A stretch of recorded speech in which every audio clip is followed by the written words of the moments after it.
there will be spoilers. Any of these videos I do, there will be spoilers. I'm not gonna be sharing everything that happens. I'm just gonna be like, this is where I started out, this is where I ended in the day.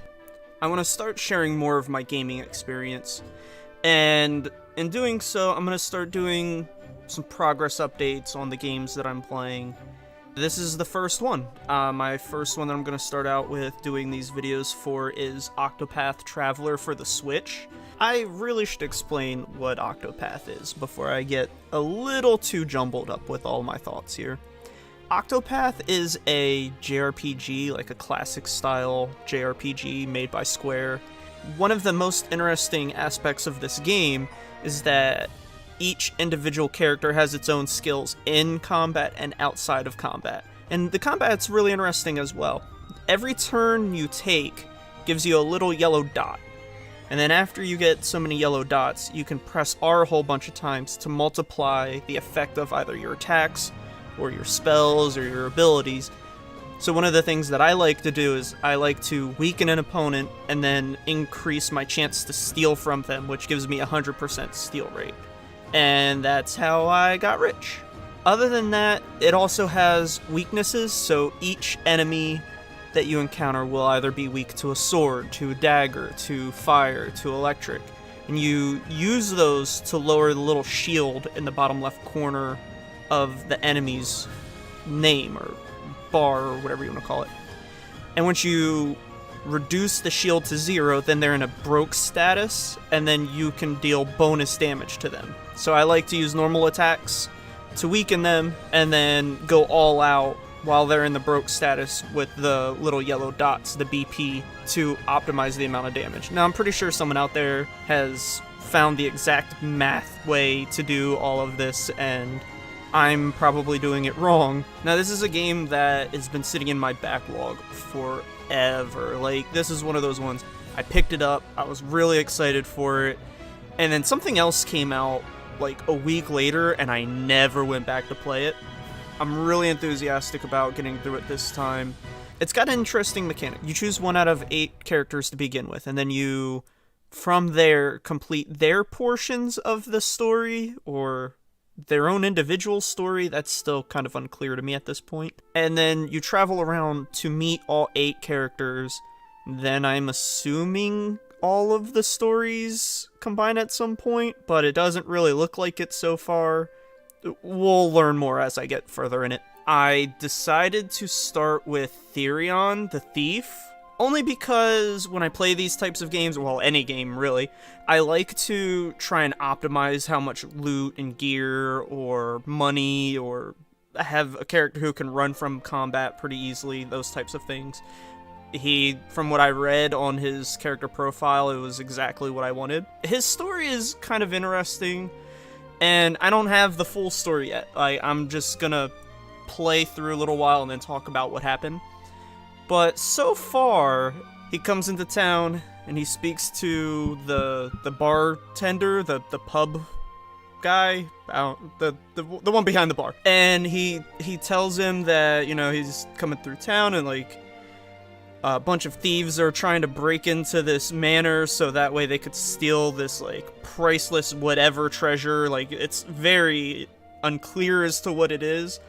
But he kind of lays down a challenge to Therion and like, I bet you can't steal it, hint hint, nudge nudge. And then it goes into a flashback of when Therion met his partner, which he doesn't have his partner currently, so I'm assuming that in the future his partner is gonna be his main villain, like his rival, or the guy betrayed him. I'm not exactly sure.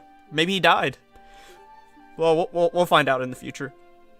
But then you have to go through the town, talk to everyone like you do in these kinds of games, and then you overhear a merchant trying to sell to the lady of the house in the manor, and that's where Therion gets the idea, well, I'll just masquerade as a salesman and get a letter of authenticity to break in, so You gain the ability to steal from people in town, which is a really cool mechanic, but all it really means is I save, and then I go to the person, I press Y, and I steal, and if I fail, I just reload my last save until I've stolen everything in the town. I don't think it's meant to be done that way, but that's what I do. You steal the certificate, and then Therion has a really cool dialogue where he's talking to the guards, and he's like, well, you know, if you don't let me in, then I'm gonna tell the lady, and she'll probably have you fired or worse. And then the guy just caves in and lets him in. And then you could just run through the window or out the window as many times as you want, farming or selling or whatever it is that you want to do. I did that for maybe an hour, just leveling up and making sure that I had the absolute maxed out gear. After a little while, I was just like, okay, I'm gonna complete this. I went to where the obvious location for the final boss was, and it turned out to be the butler. Like, the amazing former thief butler. It's a pretty cool fight, so, you know, beat him, and then right after you find out that 3 out of the 4 gems or treasures were stolen or just taken away.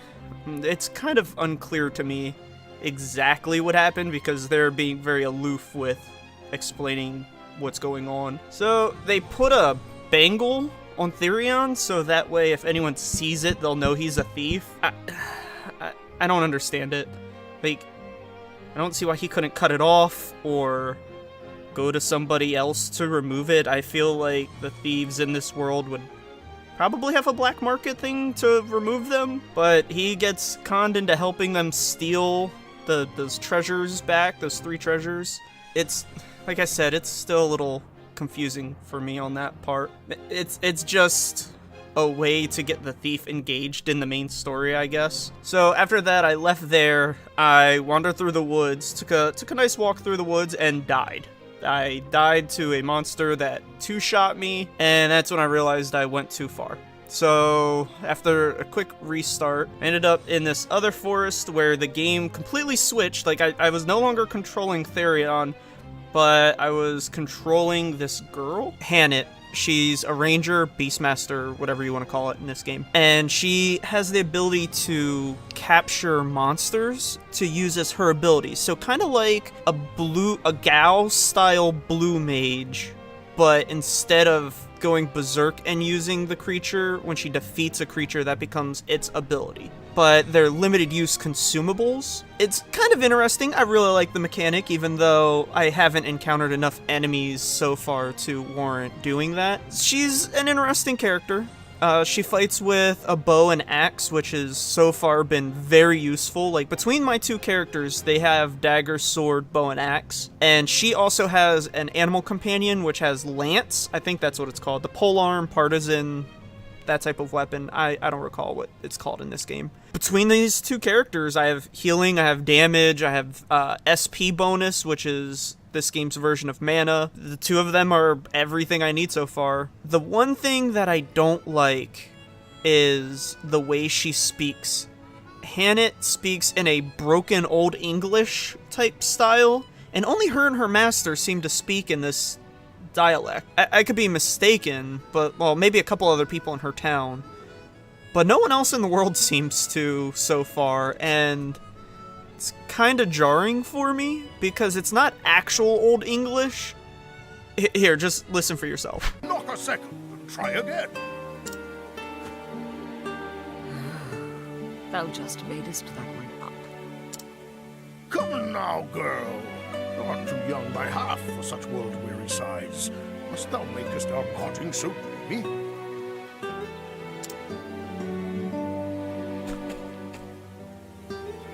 And she's from a village of these rangers, but her master left to go hunt this creature called Red Eye or Old Red Eyes. I forgot already. He leaves, and I guess he's been gone for a year, but he's left the village in her charge. And the thing that confuses me about this so far is that it's a town of rangers where all of them have like beast companions and they're all expert archers and hunters, and it only seems to be the two of them. And like one of the NPCs mentions that, you know, you gotta train the town's kids so because like they're slacking or something. But all that means is you can press Y on them and then you can make your dog or well, cat.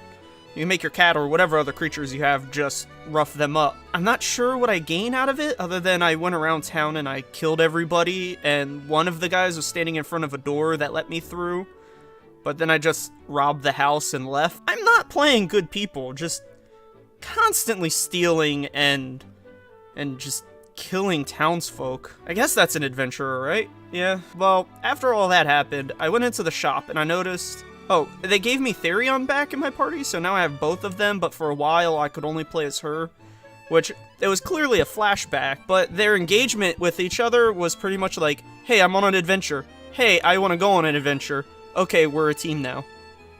I don't like it.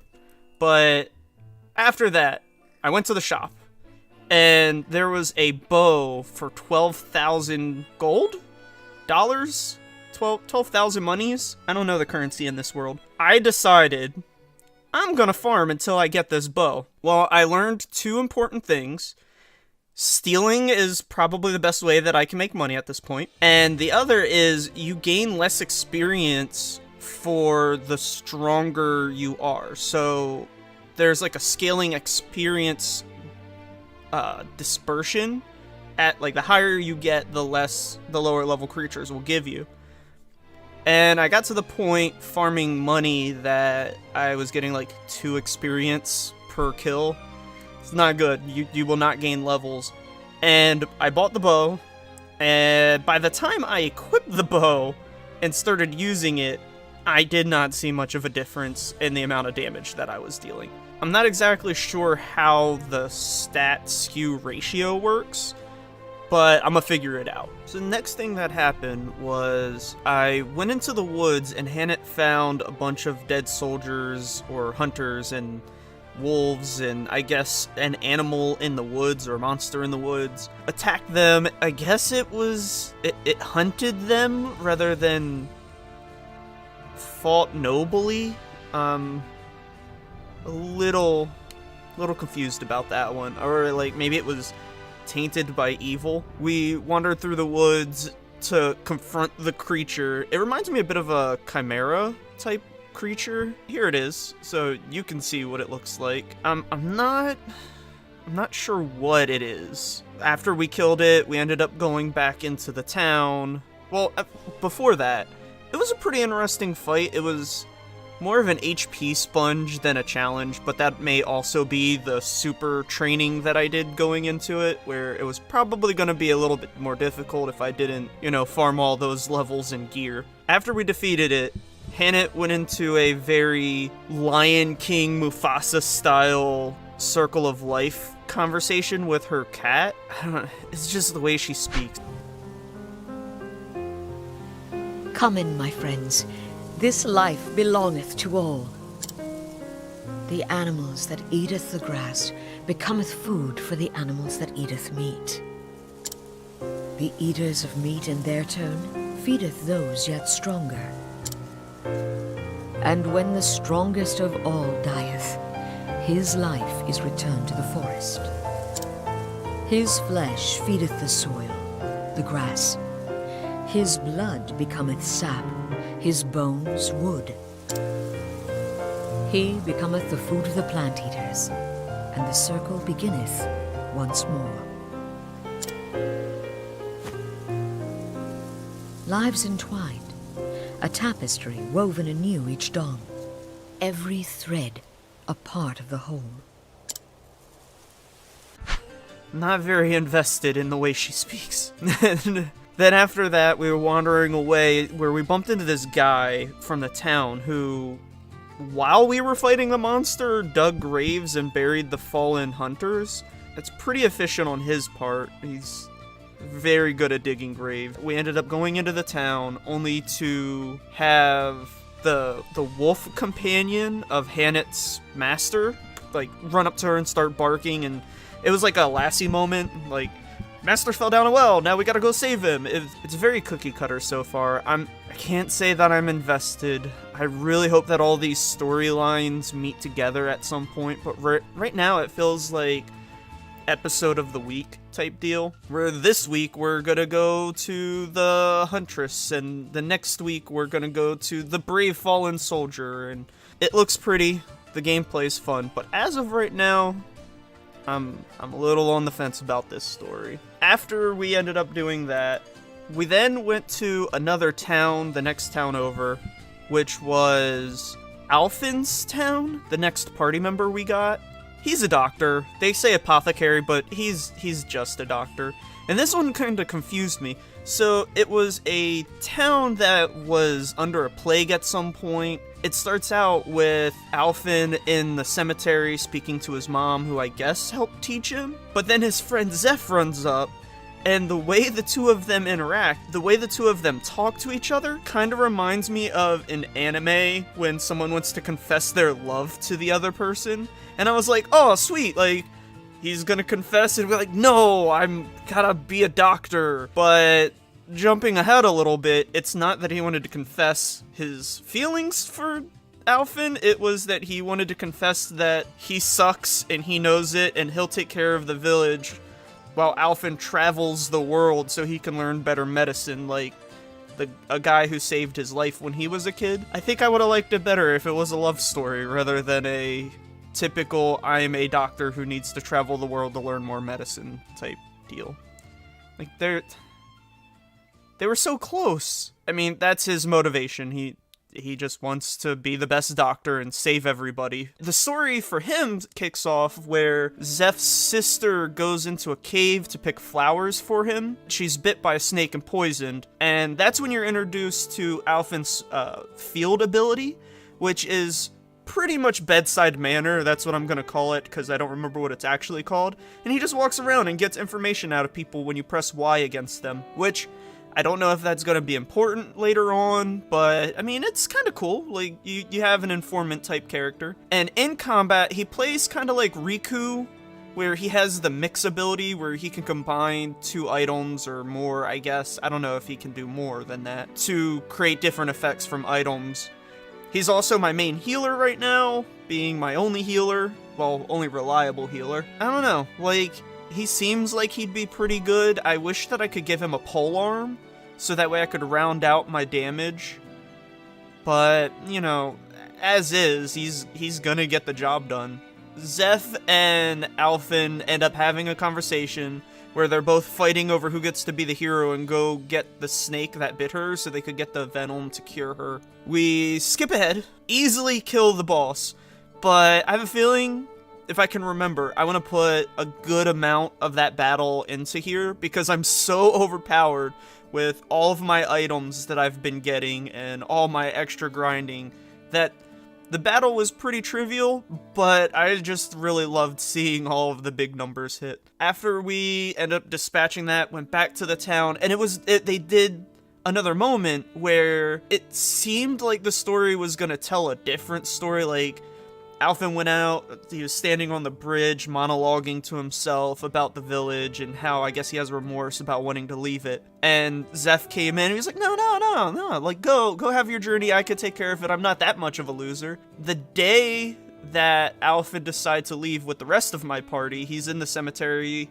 at the same grave as his mom again, and they exchange satchels, which I guess are the, like, medicine bags they have. I'm just really confused of the type of story they're trying to tell with these two. Like, I get that they're trying to be, like, childhood friends. I don't know. It's so cookie cutter. I just wanted to thank you for watching, listening, however you consumed this media. I'm gonna try and keep this up, complete Octopath, and then maybe move on to a different genre of game or a different game altogether. So if you can think of any games that would fit this format or you might want to hear someone ramble on about, let me know. Please remember to like and subscribe, you know, all that fun YouTube stuff.